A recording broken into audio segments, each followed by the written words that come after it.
Pedro Luiz Amorim Pereira, RG22, 652, 520, X de X-Men. Eu particularmente, eu enxergo como questões urgentes do nosso tempo e que envolvem diretamente a catequese. Quem aqui dá catequese para criança? Levanta a mão, deixa eu dar uma olhada. Quem dá catequese para adolescente? Levanta a mão. Quem dá catequese para adultos? Levanta a mão. Olha aí. Acho que peguei todo mundo, né?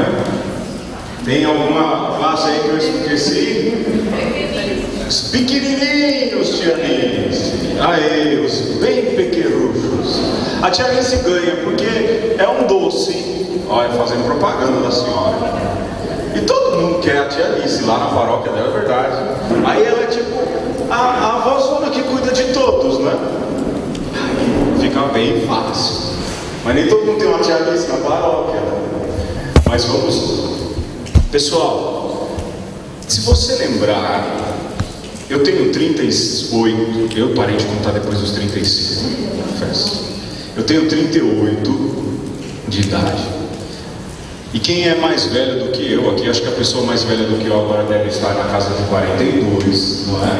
O mais velho que sabe hoje é vocês viram muita coisa passar por debaixo da ponte e viram o mundo mudar muito. É um termo já meio batidão, né? Já é um termo batido por si só. Mas há algumas coisas interessantes no nosso tempo e que eu particularmente, Pedro Luiz Amorim Pereira, não é igreja? Pedro Luiz Amorim Pereira, RG22, 652, 520, X de X-Men. Eu particularmente, eu enxergo como questões urgentes do nosso tempo e que envolvem diretamente a catequese. Quem aqui dá catequese para criança? Levanta a mão, deixa eu dar uma olhada. Quem dá catequese para adolescente? Levanta a mão.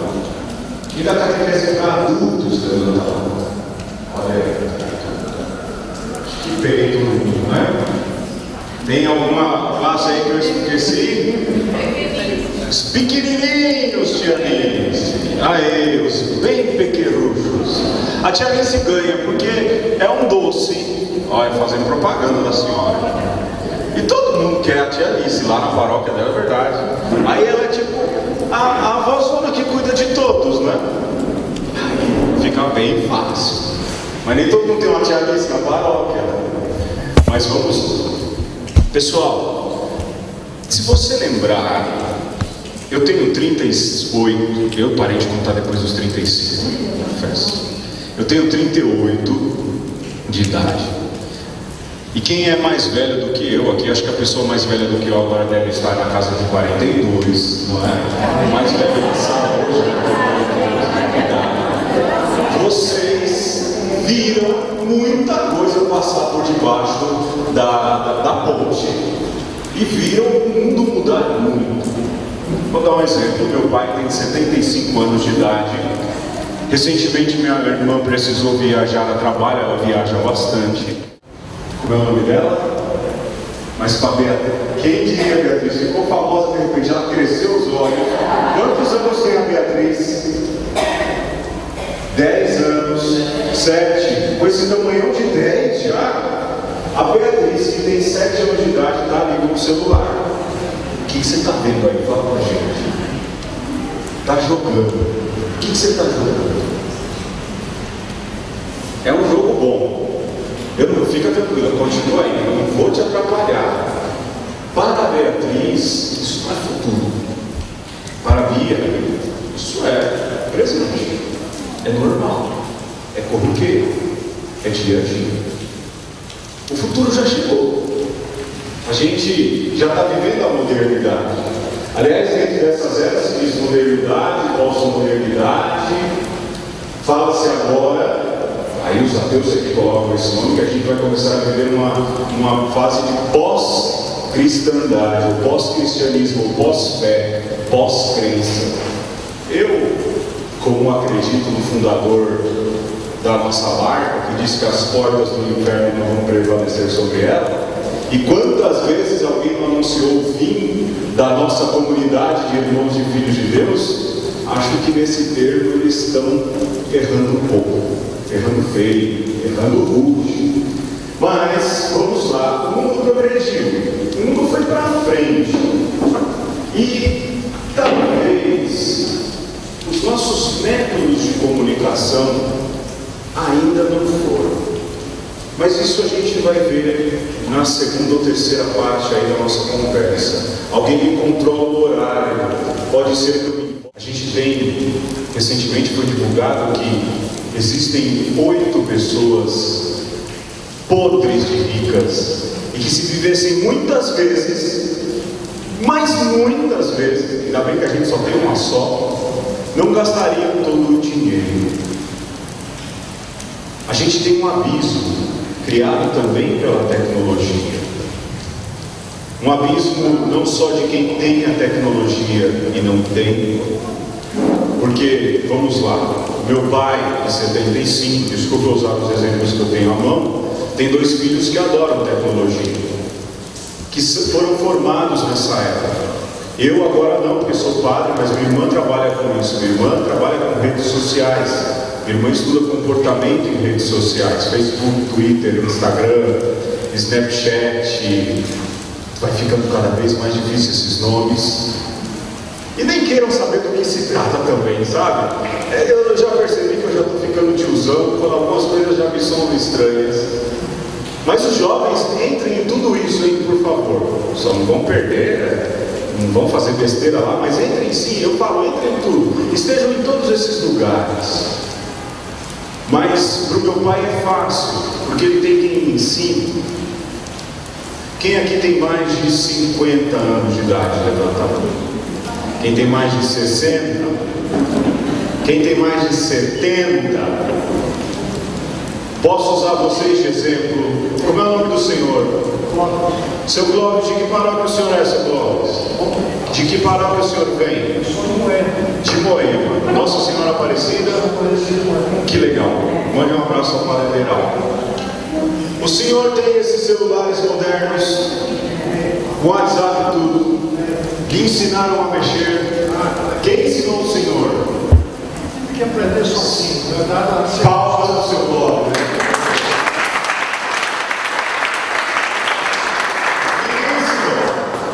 Tem que aprender sozinho. Na marra, tentativa e erro. Porque os filhos começam a se comunicar e você tem que responder. Pois é, muito bem, seu Clóvis. Todos são 5 filhos, só realmente ter muita comunicação. Imagina o grupo da família como não deve ser agitado, hein? 5 filhos. Tem 9 anos. Tem o grupo da família? Imagina. Começa a ser. Pois é, o grupo de família meu é sensacional. Eu e o pai e meu irmão. Se olhar aqui, deve estar inativo desde novembro.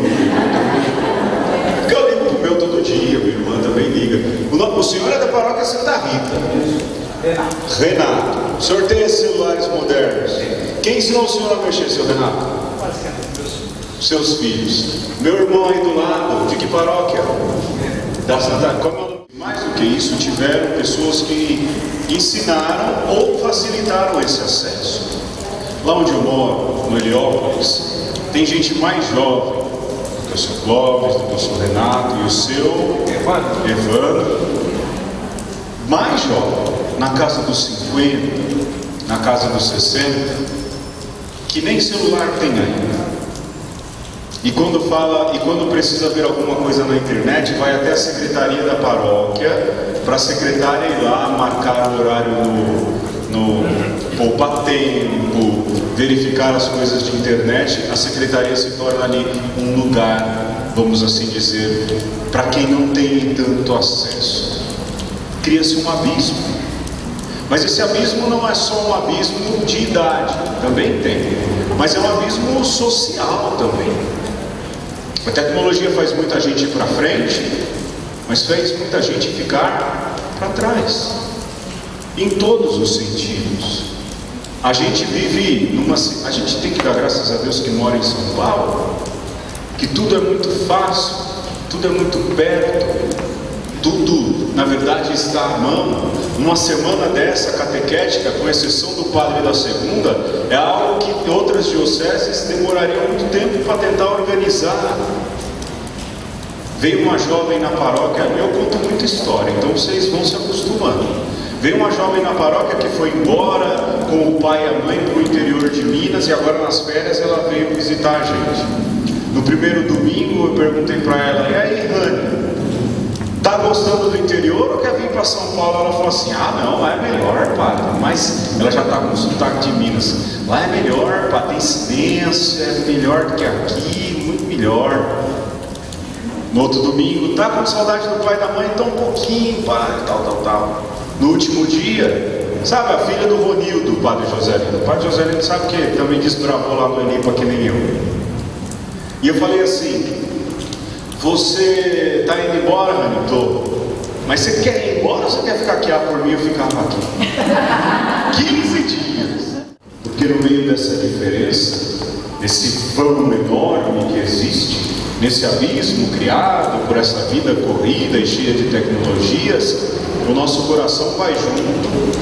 E quando alguém espalha ódio, a gente se contamina de ódio. Quando alguém espalha fé, a gente se contamina de fé. Não direto ou indiretamente, mas a gente precisa tomar cuidado com esses meios. Vou dar um exemplo para vocês. Quem aqui tem Facebook, levanta a mão. Deixa eu perguntar, quem não tem Facebook, levanta a mão. É mais fácil, agora é mais fácil. Como não? Olha lá, o seu blog está lá bombando lá. Ó, depois vocês conversam, aí o senhor ajuda eles lá. Baixa o aplicativo. Recentemente foi divulgado que o Facebook conseguiu, estou falando de modernidades, o Facebook conseguiu fazer uma pesquisa em que ele conseguia regular o humor da sua audiência. Eles fizeram um teste sociológico. Eles filtraram as boas notícias de alguns perfis selecionados aleatoriamente, naquela época em que eles colocaram qual o seu estado de humor, sabe? Se você está feliz, se você está triste. Quem não sabe, depois pede para explicar. Mas vocês vão conseguir entender quando eu chegar no final. Na época que eles instauraram essa questão de como você está bem-humorado, está triste, está com fome, está chateado, está chorando, está com saudade, você consegue colocar lá? Eles selecionaram de maneira aleatória alguns perfis e só soltaram e filtraram que aquele perfil só lesse, em grande parte, notícias tristes ou notícias ruins. Ao final de uma semana, foi detectado que o humor das pessoas nas redes sociais e no Facebook também mudava. E a pessoa tendia a também demonstrar mau humor ou insatisfação com alguma coisa. Pelo modo com o qual, como eu disse, a gente conversa ou lidar com os outros. A gente, quando percebe que está com o coração no abismo, que as coisas não são do jeito que a gente gosta, a gente tem sempre a tendência de culpar alguém. Repara, a culpa é do PT, a culpa é do PSDB, a culpa agora é do Michel Temer, antes a culpa era do Haddad, a culpa agora é do Dória. Eu não estou fazendo propaganda política para ninguém. A culpa é da vizinha, a culpa são dos negros, tem gente que faz isso, a culpa são dos judeus, agora a culpa são dos muçulmanos. Existe uma perseguição, isso eu falo sem medo, uma perseguição diuturna contra muçulmanos. Mas lá na leitura lá do Alcorão tem trechos violentíssimos. Pega o livro de Josué, da sua Bíblia, e veja lá o que está escrito também. Então, mas a gente lê diferente. Será que eles também não? Há uma perseguição, mas a gente sempre tende a culpar alguém. A gente sempre tende a apontar para alguém. Quando, na verdade, nesses momentos de crise, a gente tem que perceber que o que está em crise não é a realidade que a gente vive, mas, isso é uma frase do Domenico De Masi, o modo com o qual nós olhamos para a realidade. Esse está em crise. Você vê o Papa apontando para algum grupo, para algum grupo em específico para dizer porque o mundo está ruim? Você vê o Papa Francisco perder a esperança no mundo? Ontem teve lá a final do futebol americano. Eu não entendo nada daqui. E o Papa, que provavelmente deve ser que nem eu, não entender nada, mandou uma mensagem no YouTube falando: virou youtuber. Curte aqui, compartilhe, se inscreva no canal do Papa. O canal do Papa é bem bom, hein? E é verdade mesmo. O YouTube do Papa só tem, olha, o filé. Serviço, eu adoro o YouTube do Papa. Eu me inscrevi no canal, eu curto e compartilho. Ele tem lá os vídeos do Papa e tudo mais. E ontem ele falou: olha, essa é uma oportunidade para a gente ver que, mesmo na competição, a gente consegue construir a paz e tudo mais. Ele que ataca o capitalismo, mas também ataca o totalitarismo comunista. Ele que ataca tudo, poderia dizer: isso aí é uma festa do capitalismo, Estados Unidos. Não. Olha, é uma oportunidade de a gente enxergar que dá para fazer a paz. Olha que oportunidade bonita que vocês estão mostrando através do esporte, que uma vida saudável vale a pena. Olha que oportunidade bonita, dois times se juntando para fazer uma festa tão bacana e que no final vocês se congratulem pela festa que fizeram. A crise de enxergar a modernidade não é a modernidade em si, mas o modo com o qual a gente olha para ela. Os tempos modernos não são ruins. Facebook, Twitter, Instagram, YouTube, Snapchat, essas coisas todas, esses nomes todos, Zap, esses nomes todos, esses aplicativos que a gente tem no celular, de monte, baixa um novo, eles não são ruins, depende do jeito que a gente enxerga eles. Eu vou dizer aqui, eu não tenho Facebook no celular, nem no tablet. Para entrar no Facebook eu tenho que ligar no computador. Isso já está ficando uma coisa de idoso. Meus alunos diziam: professor, quem é que liga o computador hoje em dia? Lembra no tempo que o importante era ter um curso de informática? Pois é, eu fiz. Lúcia da Datilografia. Eu lembro até agora. Lembra quando ter um curso de informática era importante para os meus alunos ligar o computador? Professor, quem é que liga o computador? Olha, eu quero que vocês façam uma apresentação no PowerPoint. Alunos de 12, 13, 14 anos, 15. Professor, eu não sei mexer nisso. Cara, mas eu na cabeça, né? Na minha cabeça saberia, né? Cara, mas vocês são jovens, então, professor, isso não é coisa de jovem, computador. O negócio é celular, tablet, videogame. Isso quando escreveu uma carta, se eu não me engano, para um dos dias mundiais da comunicação social. Ele dizia que esses meios em que os jovens, mas também os adultos agora, e os mais idosos estão, são meios de convivência social. São meios em que as pessoas estão, a vida deles também está ali. Tem gente, não sei, pode ser, alguém colocou no Facebook lá: estou na paróquia Nossa Senhora da Saúde, semana de catequese, Deus no comando. Não sei se alguém pôs ou não. Olha, Marcelo, tá vendo só? O Marcelo não pôs. Você pôs? Vou entrar lá depois e procurar. Marcelo é meu amigo, que fez. Vou procurar, Marcelo. Vou procurar lá. Deus no comando. Tá. A gente vive nesses meios. A gente que está mais de fora acha que vida é essa aqui. É o trabalho, é a igreja, é a família, é o grupo de amigos. Mas para essas gerações que vêm, Bia talvez seja aí o melhor exemplo. O mundo vai muito além do que essa convivência que a gente está tendo aqui agora. Há pouco tempo atrás, eu fui jantar com um grupo de padres e eu era o mais jovem. Então você consegue perceber aí, né? E fomos a uma pizzaria celebrar aí o fim de ano de trabalhos, os coordenadores de outras regiões. E lá havia uma família, era fim de ano, então todo mundo se reúne em pizzaria nessa época, né? E lá havia uma mesa grande, na ponta da mesa, como sempre, ficam as crianças, né? Todo mundo lá e as crianças numa ponta. E todas elas, como Bia, no celular. Um dos padres falou: olha lá, cara, o seu Clóvis não falaria isso, com certeza, porque entenderia. Mas um dos padres falou: olha lá, que absurdo. Todo mundo junto e todo mundo separado.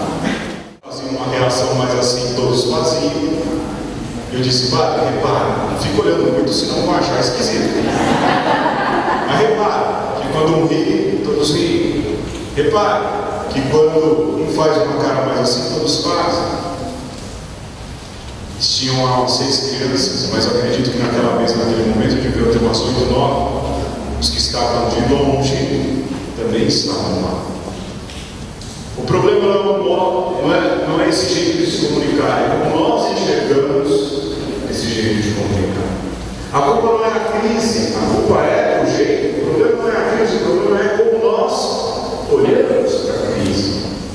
O problema não é que as nossas crianças e jovens mudaram, mas é como nós estamos olhando para as nossas crianças e jovens. Ai, padre, então você é favorável de usar celular na sala de aula e também de catequese? Não. Desliga. Lógico que não. Eu sou doido, mas não cheguei, estou chegando, calma. Porque eu ainda não vejo, olha, eu vou ser sincero, eu ainda não vejo a possibilidade de um bom uso dessas ferramentas em sala de aula que não substituam um bom olho no olho, uma boa dinâmica, uma boa conversa, música, teatro e todas as outras coisas. Mas eu vou ser sincero, se a catequese é livrinho lousa, olha, vamos falar de Jesus, que é nossa luz, que nos conduz. Se eu fosse criança, eu sacava o celular e ia fazer qualquer outra coisa. Estou sendo sincero.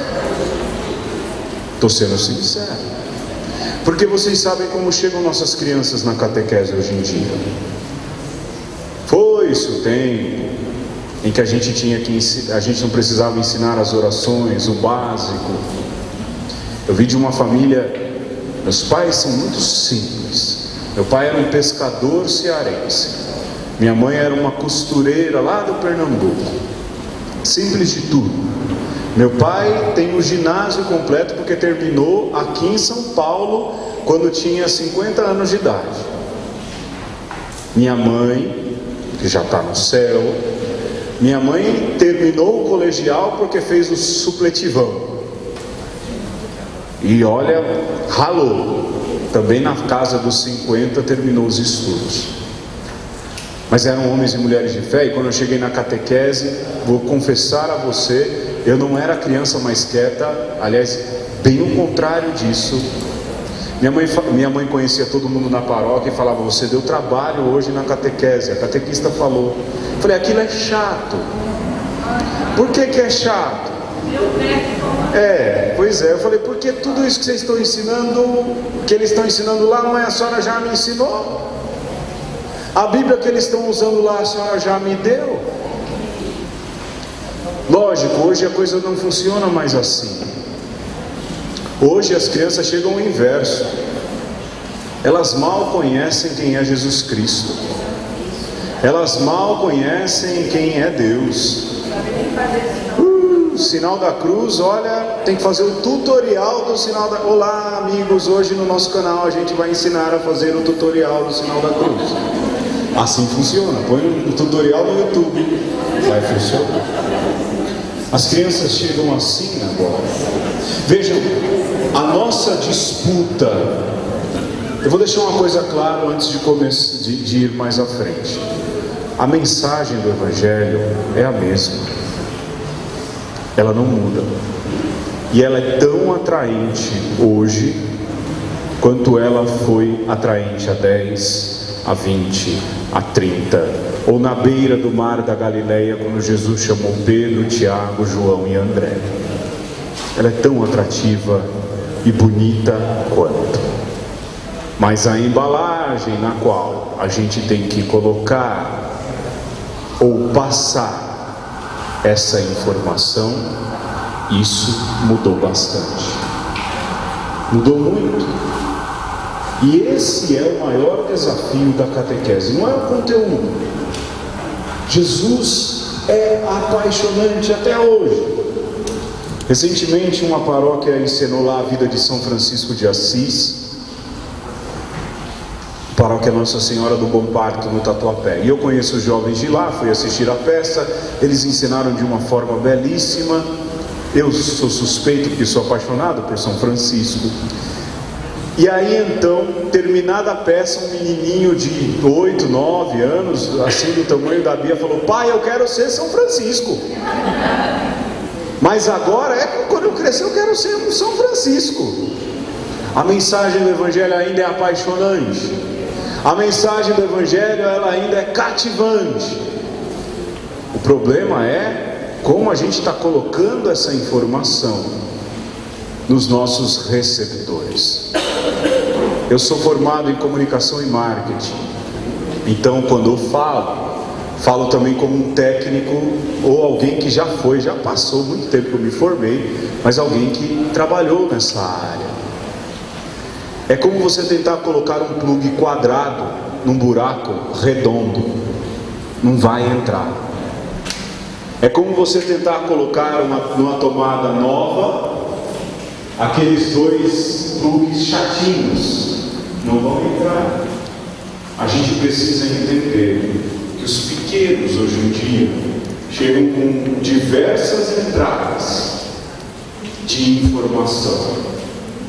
E a gente precisa identificar, entender, compreender o jeito que eles compreendem o mundo, para então entrarmos com a mensagem do Evangelho. E não é adaptar, deixar o Evangelho mais light. Não é transformar Jesus Cristo num Jesus light, fácil de seguir, tranquilo de seguir. Não é para amaciar a imagem de Jesus bonitão, né? Branquinho do cabelo alisado, banho tomado e tudo mais. Mas mostrar de fato a encarnação do Verbo, Deus presente no nosso meio, vivendo as realidades humanas de 2017 anos atrás, e tentar fazer com que essa mesma mensagem que conseguiu ser compreendida 2017 anos atrás continue sendo entendida hoje, 2017 anos depois. Aí está o desafio. E Jesus, sem dúvida, é a melhor referência. Veja a criatividade de Jesus. Vocês acabaram de ouvir o Evangelho de ontem. Jesus usava as imagens do dia a dia, as coisas simples da vida, para traduzir a grandeza do amor de Deus. Vocês são sal da terra, vocês são luz do mundo. Quem cozinha põe sal na comida de maneira quase automática. É ou não é? O que são 2 medidas de sal? 2 medidas de sal são isso aqui. O que é isso aqui? Não, são as minhas 2 medidas de sal. Jesus usava a linguagem do dia a dia, daquilo que estava próximo do povo, para traduzir, às vezes, o que filósofos durante 2017 anos não conseguem traduzir. O único que conseguiu fazer isso magistralmente, é lógico, é Deus, foi nosso Senhor Jesus Cristo. Portanto, o problema não é a modernidade, mas é a gente entender para quem que a gente está falando. Quem é que está recebendo a mensagem? E como a gente tem que se esforçar para passar essa mensagem. Agora, há de se tomar também um certo cuidado. Existe um autor que eu gosto muito, meu Deus, esqueci, não é Garcia? Meu Deus, Mário Vargas Llosa, ganhou aí recentemente um prêmio Nobel de literatura, e ele tem um livro chamado A Civilização do Espetáculo. E ele abre o livro dizendo assim: isso é um cuidado que a gente precisa tomar, do que a gente precisa ter. Ele falando que um amigo dele andava por Nova York, um correspondente do jornal É o País, na época da crise de 2008. Lembra aquela crise que detonou os Estados Unidos? E ele disse que os jornalistas andavam olhando para o alto, ali na rua, na Wall Street, na rua das bolsas de valores, esperando, mas com a câmera na mão, esperando alguém se jogar de lá de cima, como se jogava em 29, na crise de 29, para fotografar e tirar a foto que venderia milhões de jornais, daria milhares de acessos nas páginas dos jornais. E eles ficavam ali esperando, andando para lá e para cá. Será que agora? Quem será que se joga? Vamos fazer uma reportagem sobre quem vai se jogar. E Mário Vargas Llosa diz: isso é o retrato do nosso tempo. A gente se transformou numa civilização do espetáculo, em que tudo é espetáculo, em que tudo só vale se tem muita audiência, e a gente espetaculariza tudo. Tudo se torna uma peça de filme, de marketing, de propaganda. E nesse desejo de tentar chegar até as crianças, os adolescentes, os adultos, a gente pode cair ou pisar na linha do pecado de se espetacularizar a mensagem de Jesus Cristo. E aí eu volto para o Evangelho de ontem. Aliás, eu volto para o Evangelho também do final de semana passada, o começo do Sermão da Montanha. Bem-aventurados os que sofrem, bem-aventurados os que são perseguidos, bem-aventurados os mansos. Jesus tenta dar uma força para a galera que está no meio das dificuldades. Avante. Há um autor, chama Alberto Maggi, um frei italiano, que disse num comentário desse Evangelho que bem-aventuranças também no grego, eu não sei nada de grego, mas pode também significar coragem, avante, em frente. É um outro jeito de ler as bem-aventuranças, né? Bem, avante você que está aí sendo perseguido pela justiça, as coisas vão mudar. Avante, coragem, em frente, os mansos, porque a terra é de vocês. É um outro jeito. Mas Jesus não dá a mensagem e não promete.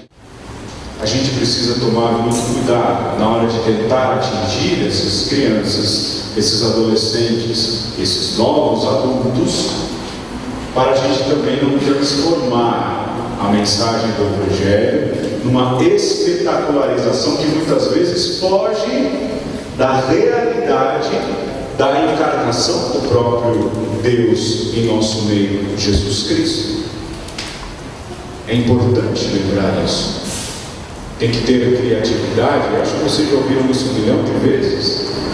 Mas também é preciso, de alguma maneira, ter o pé no chão, para a gente não dar nessa espetacularização da mensagem, transformar o Evangelho numa mensagem, como eu disse, light, diet, palatável. Vamos ensinar só o que é fácil. E você sabe tanto quanto eu que a nossa fé exige de nós compromisso, muita renúncia, seriedade, e muitas vezes os herdeiros das bem-aventuranças somos nós, porque até as perseguições a gente recebe. Portanto, há uma linha tênue, muito fina, entre adaptar a linguagem, e desculpe o que eu vou falar, e não parecer um babaca e uma babaca. Há uma linha muito fina em adaptar a linguagem, isso é urgentíssimo, e não se tornar um bobão, uma bobona. A linha é muito fina e quase não dá para enxergar entre adaptar o discurso e passar vergonha. A gente precisa tomar bastante cuidado com isso, para não espetacularizar o Evangelho, como muitos fazem por aí. Como alguns até da nossa casa. Quando eu digo nossa casa, não estou falando aqui, digo nossa casa, a Igreja Católica, Apostólica Romana, também o fazem, justamente para que a gente não vire destinatário dessa espetacularização do Evangelho e remetente de um Evangelho espetacularizado. Jesus, se você reparar, na maioria das vezes a força da conversão de Jesus está no olho no olho. A força do processo de conversão de Jesus está no encontro, aquilo que o Papa Francisco diz muito. Na cultura do encontrar, na cultura do ver, e isso ainda faz falta. Eu disse lá nas crianças na pizzaria, 5 numa ponta e provavelmente virtualmente e espiritualmente mais 4, 9, mostra exatamente, uma vez, eu não lembro que aula eu dava para os meus alunos e eu tratei exatamente disso. Eu só faltei ser carregado. Professor, o senhor tem que falar isso para o meu pai e para a minha mãe. O senhor tem que falar isso para eles, que a gente não está isolado do mundo, a gente está falando até com quem está longe. Eu falei, eu não sou doido, depois eu apanho com teu pai, não é problema. Mas isso é fato. Meu pai fala com a minha tia lá na Sucatinga, todo dia, pelo celular. Aproxima. Mas como eu disse, a gente precisa tomar um cuidado para não espetacularizar ou banalizar a mensagem do Evangelho. Existe um outro fator que é importante, e com isso um pouco, relacionados. Eu falei mais do que 10 minutos e vocês não me pararam. Existe um autor que eu gosto muito, faleceu agora recentemente, no começo desse ano, chama-se Zygmunt Bauman. Esse cara, ele inventou um termo que é o mundo líquido. Nós vivemos uma sociedade líquida. O que é a sociedade líquida? Nada mais é sólido. Nada mais é sólido. Nada mais tem substância. Quem também tem algo que diz mais ou menos isso, puxando sobretudo para os nossos destinatários da catequese, é o Mário Sérgio Cortella, quando ele fala que a gente vive numa época de miogização. Já ouviram falar isso? Ele diz assim: a gente deixou de fazer pamonha e a gente começou a fazer miojo. Ai, que saudade da pamonha da minha mãe me deu agora. E ele descreve lá nas aulas dele no texto também, eu vi um vídeo assim recentemente, e era mesmo essa liturgia da pamonha, existia lá em casa também. Os homens traziam o milho, todos descascavam, as crianças tiravam o cabelinho do milho, os homens raspavam, a mulherada já ia preparando, ia conversando, e aí ia fazendo, a pamonha começava a ser feita 8 da manhã e terminava lá para as 2 da tarde, mas a pamonha era o processo. Comer a pamonha era o cume de um processo de gente que se encontrava, partilhava as coisas, conversavam, viviam. Hoje em dia, o Cortella fala que a gente vive um tempo de miogização, 3 minutos, né? E aí tem amizade miojo, namoro miojo, casamento miojo, evangelização miojo, né? A gente vive num tempo de muita liquidez, em que tudo precisa ser muito rápido, em que nada tem solidez, nada dura para sempre. Basta você olhar, já que eu comecei falando de redes sociais, daquilo que as redes sociais, de como elas mudaram, ou eu não acho que elas mudaram, elas na verdade são sintomas de como esses pequenos se relacionam com o mundo. Hoje uma pessoa me perguntava sobre arte moderna. Eu de vez em quando faço uns rabiscos, um desenho, e aí eu queria que você falasse sobre arte moderna na igreja. Eu falei, fala, o que você quer saber? Fale aí sobre a arte moderna. Isso para dar um exemplo. Eu falei, bom, não existe arte moderna. Toda arte é, na verdade, contemporânea. Toda arte é produzida durante um tempo, né? Quando fizeram lá a Pietà, aquela imagem lindíssima de Nossa Senhora segurando Nosso Senhor nos braços, quando a Pietà foi esculpida, aquela arte era contemporânea, moderna, na época, e você reza olhando aquele Jesus Cristo. Hoje a gente vive numa época em que a arte é mais minimalista. E aí quando o Cláudio Castro desenha lá naquelas linhas simples o rosto de Jesus, você vê tanta beleza que você também reza aí. Aquela arte também não é moderna nem antiga, ela é contemporânea. Ela reflete aquilo que a sociedade vive naquele tempo. A mesma coisa a gente pode entender nessas redes sociais que nos ajudam a compreender como é que os nossos destinatários entendem o mundo. Agora vamos lá. Quem aqui, o seu Clóvis é o mais jovem, então provavelmente ele talvez não tenha usou aqui uma ferramenta de comunicação chamada ICQ. É que o seu Clóvis é muito jovem. Você usou ICQ? Lembra do ICQ? Quem aqui usou uma ferramenta de comunicação chamada MSN? Saudade da tela tremenda, olha aí. Já vai aumentando aí os números. Como o seu Clóvis é mais jovem, ele só pegou essa ponta final. Quem aqui usou uma rede social chamada Orkut? Olha aí, já entraram na modernidade. Quem aqui hoje tem Facebook? Quem aqui já espiou, já usou, ainda usa o Twitter? Olha o seu Twitter. Gente, já iniciou. Veio, senhor Tabones, só benção. Frei Benjamin está em todas, hein? Tem Facebook, Twitter, não tem, Frei? Fala que tem. Eu admiro o Frei, é verdade. O senhor está bom. Olha, desculpa estar fazendo essa bagunça aqui na palavra do Senhor.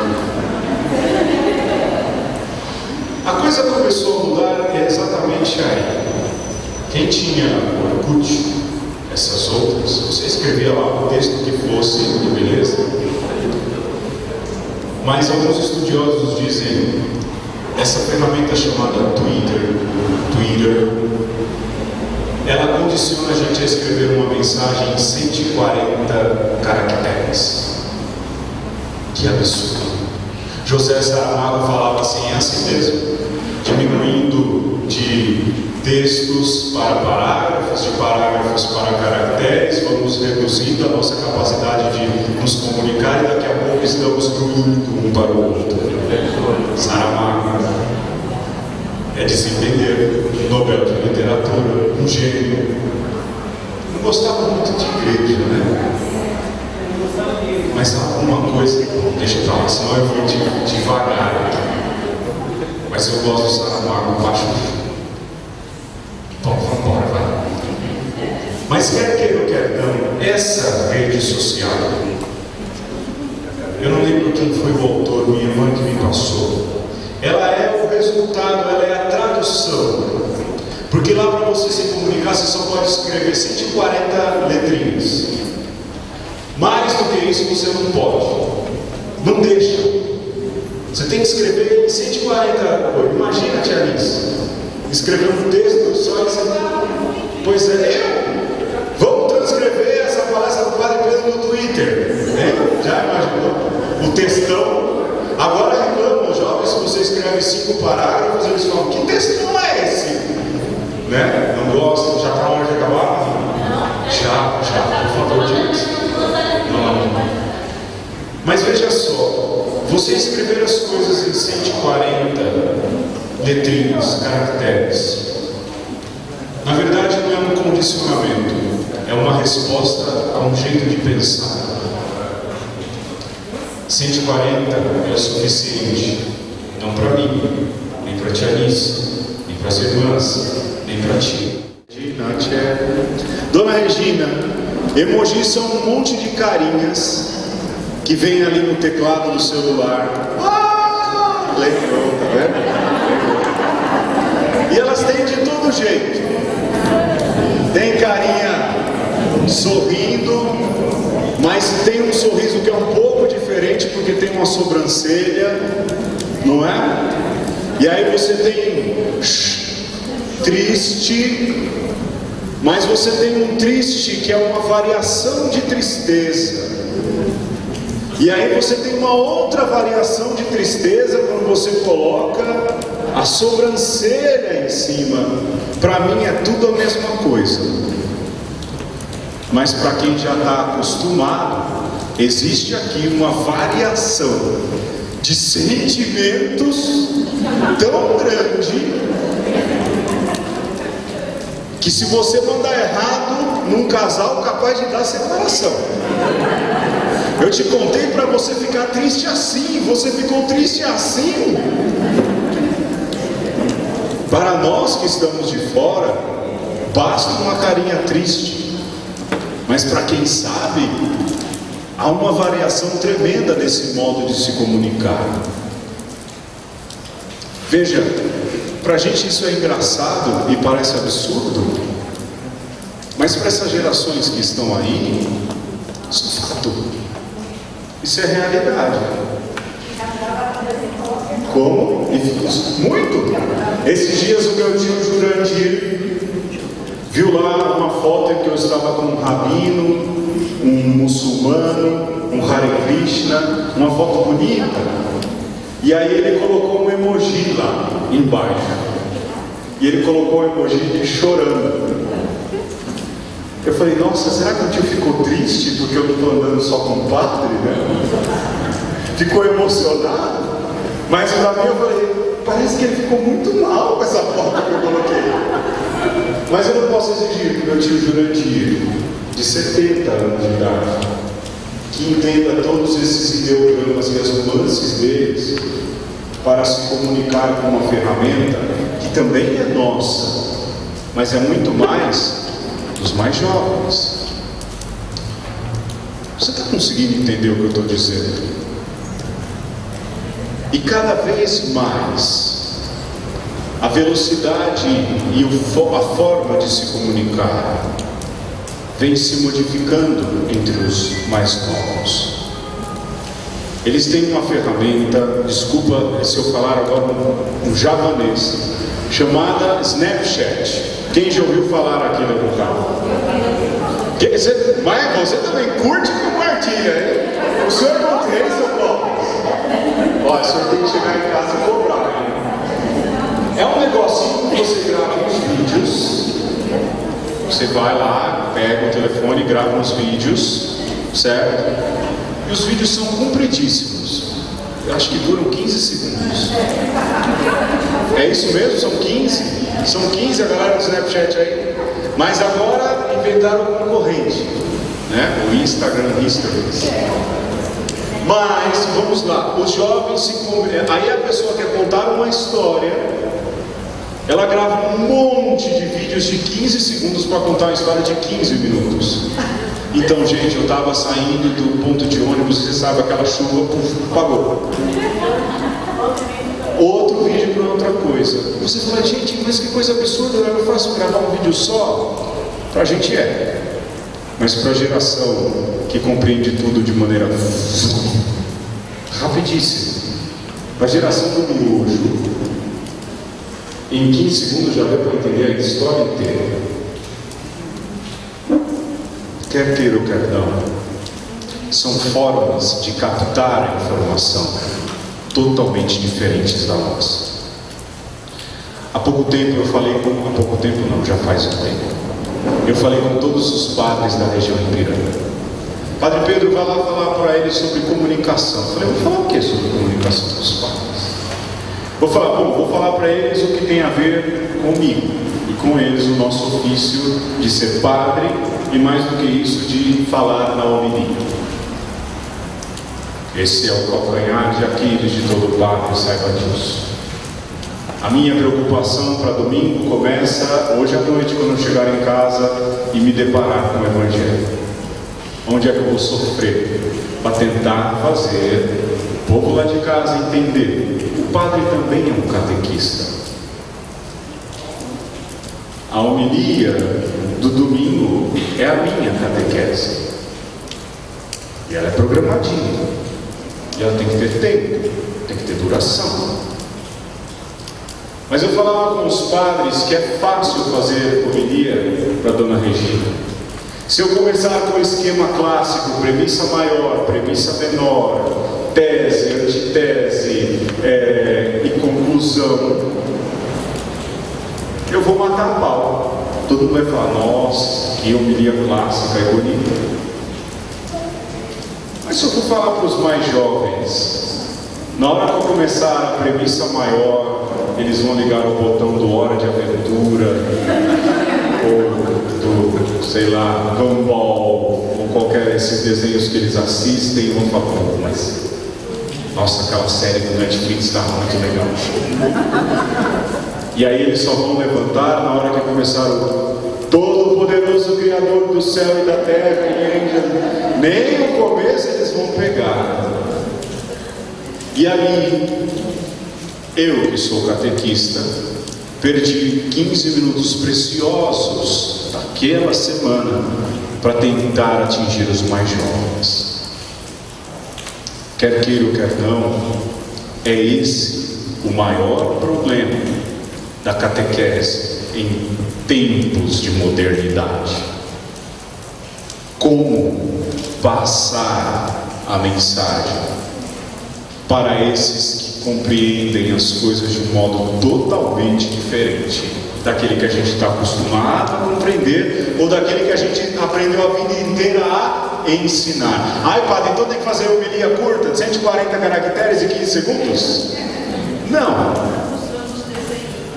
Ou mostrando os emojis. Gente, olha que Jesus hoje estava assim, né? Tem dia que Jesus está assim, mas tem dia também, sobretudo quando chega lá na quaresma, que Jesus está assim, bravo, quando ele expulsa os vendilhões do templo.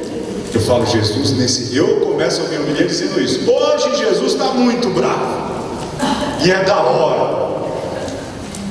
Mas aí eu não posso usar isso, né? Porque aí eu corro o risco de... Aí, essa é uma opinião particular, eu, Pedro Luiz Amorim Pereira, corro o risco de parecer um idiota. Verdade. A gente precisa ter um profundo conhecimento do que a gente vai passar. Essa é a parte importante. Mas o desafio, segundo, além do profundo conhecimento e não sermos superficiais, é a gente ter a capacidade de fazer com que essa informação entre na cabeça da galera dos 140 caracteres, dos 15 segundos, do emoji, do ideograma, desses jeitos diferentes. Caso contrário, a gente vai perder esses aí. Uma coisa que é importante, quando eu digo que a mensagem, deixa eu ver se eu não estou me perdendo aqui, não é isso mesmo, eu já estou no fim, que a mensagem, para ser compreendida,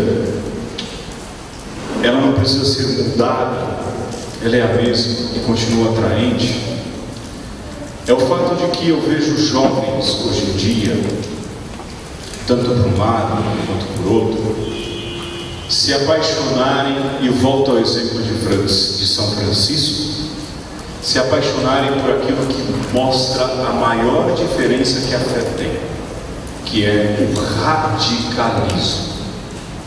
Não, agora é uma opinião pessoal, não o radicalismo quando a gente entende radicalismo islâmico, mas o radicalismo de se viver de uma maneira diferente da qual se propõe em modo geral. A gente tem um problema sério de vocações na igreja hoje. Nós, padres diocesanos, mesmo os padres religiosos, tem um problema sério de vocação hoje em dia. Mas há setores da igreja que não tem problema de vocação. Sabe quais? Aqueles que vivem a fé de maneira radical.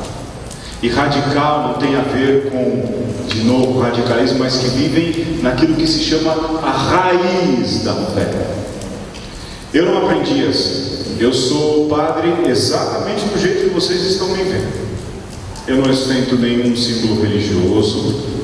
Eu aprendi lá em casa a ser cristão e sou, e graças a Deus eu cresci e vou morrer cristão, porque aprendi isso no colo do meu pai, da minha mãe, na paróquia lá de casa. O meu cristianismo é desse jeito que vocês estão vendo, do jeito que eu converso com você. E se aceitar que eu fosse padre, bom, alguma coisa devo estar valendo.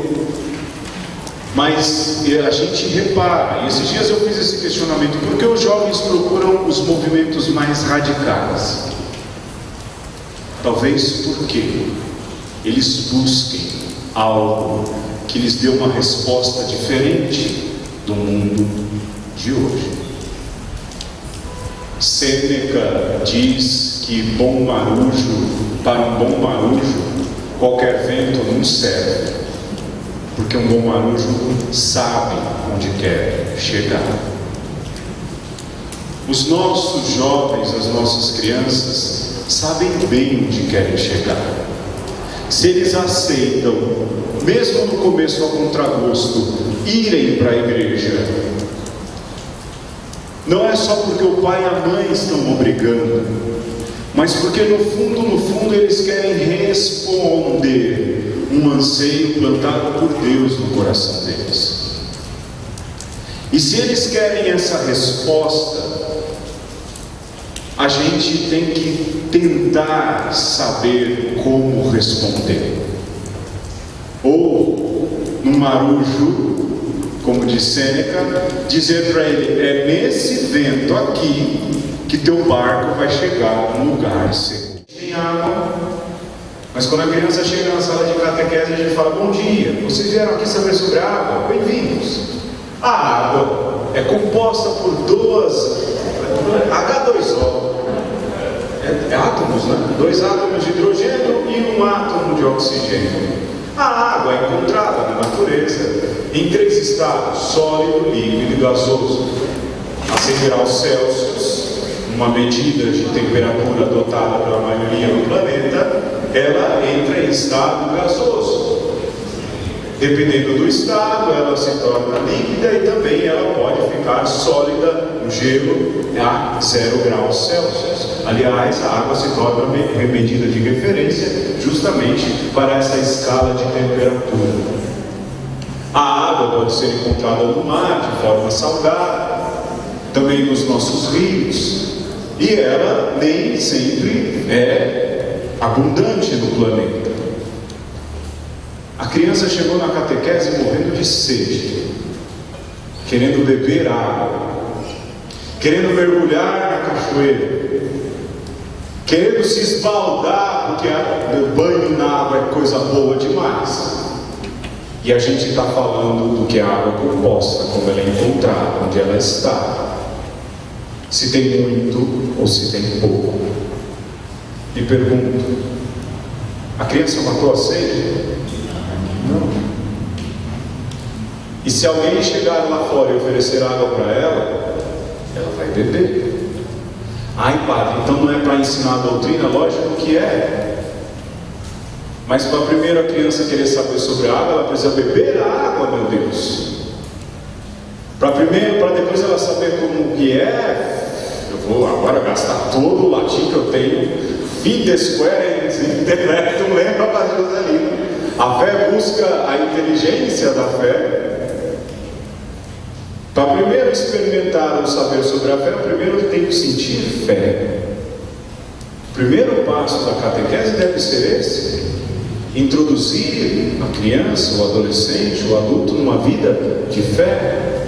Se você está aqui hoje, é porque Jesus Cristo já lhe conquistou. Se você está aqui hoje, é porque vale a pena estar, vai valer a pena a partir de amanhã. Verdade? Não, verdade. Comparado, você vai ver, puxa vida aí, agora eu entendi. A criança, o jovem, o adulto querem experimentar aquilo que eles veem. Por quê que a Regina sai de casa para dar catequese? Por que o padre Pedro resolveu ser padre? Não casou, vive lá no Heliópolis. Eu uso batina, pareço o Batman. É o melhor escudo de balas que existe. Ninguém me para. Verdade. Batinão lá, ó. Verdade. Mas como? Porque olha, o padre Joselino passou por lá. É banco. Ora os manos param a gente. Ora a polícia. Ano passado eu fui parado 9 vezes saindo do Heliópolis. Encosta aí. Falei, vou começar a andar de batina também fora. O que faz aqueles jovens ali ficar ali? Lá na paróquia os jovens têm bastante liberdade, tocam violão, dançam, fazem tudo. Parece uns doidão. Podiam estar no fluxo, mas estão aí. O que fazem esses jovens estarem aí? Eles chegam com essa curiosidade, com essa sede, com essa vontade, e a gente fica teorizando. Eles querem água, e a gente fala de H2O. Eles querem água na cachoeira, e a gente fala de água no estado sólido, líquido e gasoso. Para terminar, a gente vive num tempo em que muito mais que uma pregação vale-se o testemunho. Muito mais do que uma grande aula de catequese vale aquilo que os outros enxergam em você. Você quer uma catequese eficiente em tempos de modernidade? Seja a catequese eficiente em tempos de modernidade com a sua vida. Mostre coerência no que crê com o que vive. Mostre no Facebook, no Twitter, no WhatsApp, no Instagram, no Snapchat, qualquer coisa que o vale e que ainda venha. Mostre ali o seu coração, o seu jeito cristão de enxergar o mundo e a realidade. Mais do que isso, de nada adianta uma bela pregação do padre no domingo, se toda a comunidade paroquial às vezes não traduz o jeito de viver as mesmas belezas do Evangelho. Mais do que uma boa aula de catequese, e precisa ter. Estou falando que não precisa, não vai sair dinâmica. Padre liberou, dinâmica todo encontro. Não foi isso. precisa passar, mas tudo no seu tempo certo. Quem é mãe sabe, pouco a pouco você vai fazendo a criança se alimentar. Você não começa com a feijocona, não é? Você vai devagarinho dando aquilo que o médico vai liberando. Mais do que isso, precisam ser testemunhas da fé. Quando Jesus Cristo vai subir ao céu no Evangelho de Lucas e também no capítulo 1:8 de Atos dos Apóstolos, ele diz: vocês vão ser minhas testemunhas, a começar por Jerusalém até o fim do mundo. Ele não diz: vocês vão ser os meus professores de fé. Quando ele dá o último mandato para os discípulos, no lava-pés do Evangelho de João, ele diz assim: vocês viram o que eu fiz? Não tinha uma lousa lá no Siné, na última ceia, aliás. Ele fala: vocês viram o que eu fiz? Provavelmente eles falam: sim, Senhor, a gente viu. Pois é, então façam o mesmo. A catequese em tempo de modernidade vai funcionar se as crianças verem, os jovens verem, os adultos verem em vocês bons imitadores de Jesus Cristo, bons repetidores da mensagem. E aí, de início, vocês já vão ganhar eles pela coerência. Porque já ter coerência cristã já é viver um pouco a radicalidade nesse tempo, em que tudo se resolve com tiro, porrada e bomba, em que tudo se resolve na base da violência, ou quem grita mais alto aqui ganha. Nós propomos um jeito diferente, o método de Jesus Cristo, o método do amor, do diálogo, do encontro, do olho no olho, do perdão, da misericórdia, o método da paz de nosso Senhor. Aí a gente já mostra um radicalismo que muitas vezes eles buscam e às vezes não encontram na gente também. Eu não tenho resposta de como dar catequese no tempo moderno. O que eu peço é que vocês enxerguem os tempos modernos com a esperança, não como um inimigo. Que vocês enxerguem essas modernidades que cercam os pequenos com responsabilidade, lógico. Aí o padre fala: agora vou deixar a criança tranquila, ela vem onde ela quer. Bobagem! Fica de olho no que esse pequeno olha, fica de olho no que essa pequena olha. São teus filhos netos, fica de olho. É como sair na rua, tem muita gente boa, mas tem muita gente malandra. Mas a gente não pode julgar essas coisas como os nossos inimigos. Por exemplo, Dom Gino não gosta de telão na igreja. Eu também particularmente não gosto. Mas quem diria que há pouco, quem diria, se chegasse lá nos anos 80, eu veio um pouco antes dos anos 80, logo a gente veio um pouco, nessa época os dinossauros estavam parando de andar no planeta. Os mais jovens, né? Queriam ter TVs, está na hora, né, Paulo? Graças a Deus, queriam ter TVs e telas em todo lugar, até dentro do bolso. Ah, bobagem, isso é mentira, não vai ter isso. Não, vai ter até dentro da igreja. O que é dentro da igreja? A televisão? A caixa do capeta na televisão?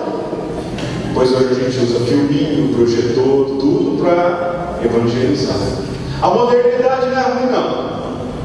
Muito pelo contrário. Mas o problema não é a modernidade, é o jeito que a gente olha para ela. O problema não é o meio que as crianças vivem, mas é o jeito que a gente olha para esse meio. Os campos estão cheios, a gente só precisa colher e saber colher. Já me mandaram parar de falar, eu também já estou com a garganta cansada. Rezem bastante, conheçam o que vocês vão passar, mas reza mesmo, muito. Sabe, esse já é um bom ponto de partida para a coisa funcionar. Mas não enxerguem a modernidade como inimigo, usem isso como aliado de vocês.